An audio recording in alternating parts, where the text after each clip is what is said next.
Egypt Games, Chapter 7. Neferbeth. Near the end of the summer, a new girl moved into the Casa Rosada. Her name was Elizabeth Chung. She and her mother and two little sisters had rented the little semi-basement apartment next to where Mr. Bodler, the janitor, lived. Caroline went down to call on Mrs. Chung the evening the family moved in to see if there was anything she could do to help them get settled. She asked April if she wanted to go along to meet Elizabeth, but April said, "No, thanks." When her grandmother came back upstairs, April found out all about the new family. Mr. Chung had died recently, and his wife was going to have to get a job to support her three little girls. She had moved to the Casa Rosada because it was only a few blocks from where her parents lived. Mrs. Chung's mother was going to take care of the two smallest girls while she was at work. "Elizabeth is only a little younger than you and me, Melanie," Caroline said. "Perhaps you could ask her to play with you. She's probably feeling lonely and worried about starting in the new school." April was ambushed by a quick pang of sympathy, remembering how it was, missing someone and having to face a new classroom.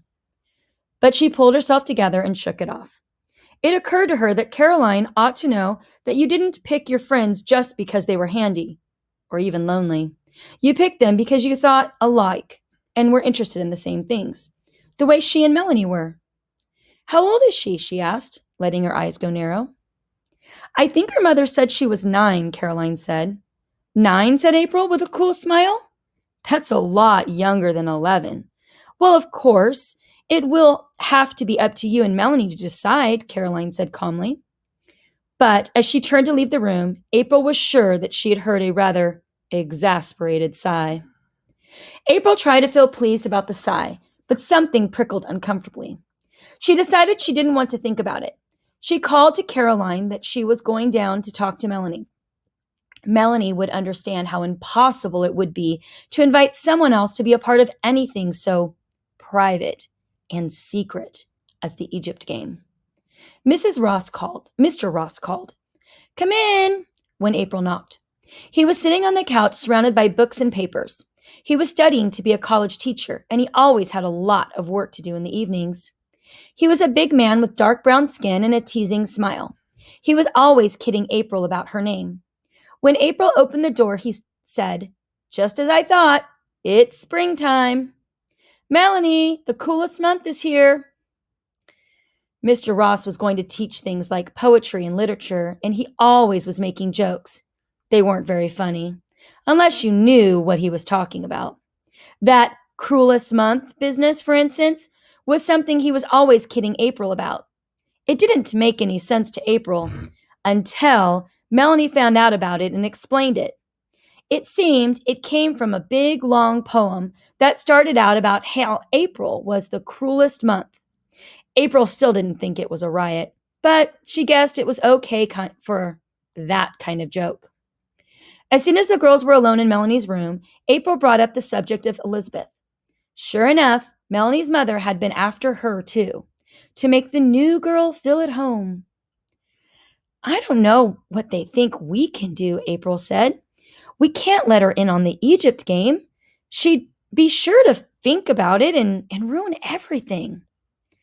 "Well, we'll have to get to know her first," Melanie said, "and see if, she's the kind who can keep a secret. And then—" "Keep a secret?" April interrupted scornfully. "For one thing, she's only 9 years old." "Well, Marshall's only 4, Melanie said, and he doesn't ever think." "Well, Marshall's different," April said impatiently. "This Elizabeth is probably just like any other blabbermouth 4th grader."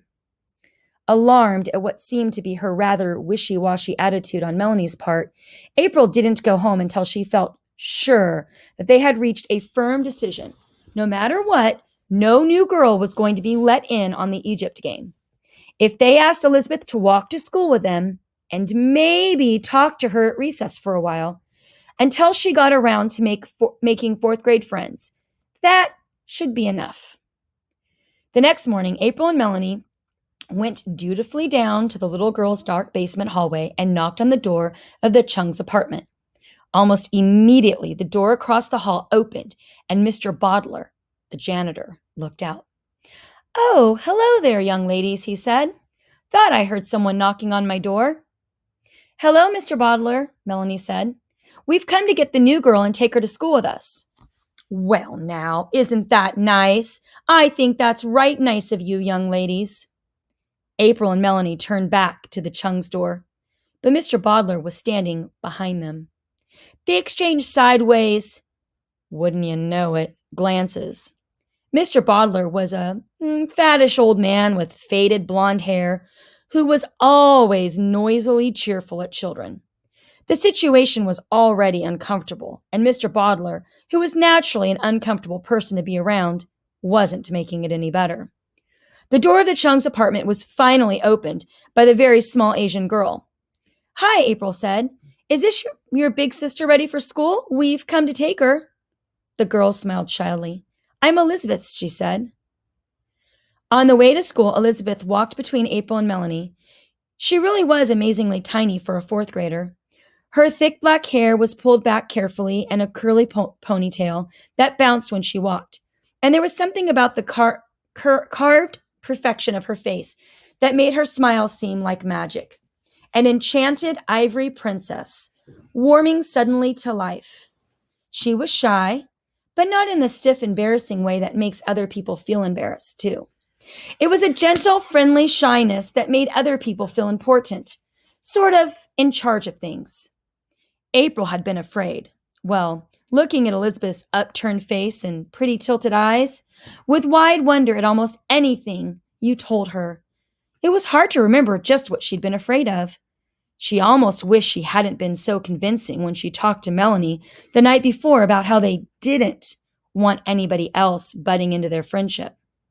By the time April and Melanie delivered Elizabeth to the door of the fourth grade room, they had completely forgotten that taking care of Elizabeth had been anybody's idea but their own. Melanie's forehead wrinkled with worry as she watched Elizabeth make her way timidly through the noisy assembly fourth graders to the teacher's desk, and a couple of boys who were saying, "Hey, look at the new girl," and, a girl? And another typically fourth grade remark were suddenly silenced when they met April's ferocious glare. That afternoon, April and Melanie walked Elizabeth home, and by the next morning, they were both wondering if it would be all right, after all, to let her join the Egypt game. But it was a touchy sort of thing to bring up, not knowing for sure how the other one felt about it. And then a very strange thing happened. Elizabeth had arranged to meet them that morning on the front steps of the Casa Rosada, and when April and Melanie were crossing the lobby, they could see her through the glass at the front door.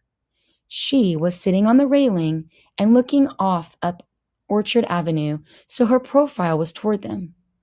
All of a sudden, April grabbed Melanie's arm. "Look," she whispered. "What?" Melanie whispered back. "Elizabeth," April said. "Who does she look like?" Melanie caught her breath. "Nefertiti," she breathed. Sure enough, Elizabeth's ponytail pulled her hair back away from her face and neck, and there was certainly something about her delicate, slender neck profile that was very like the statue of Nefertiti.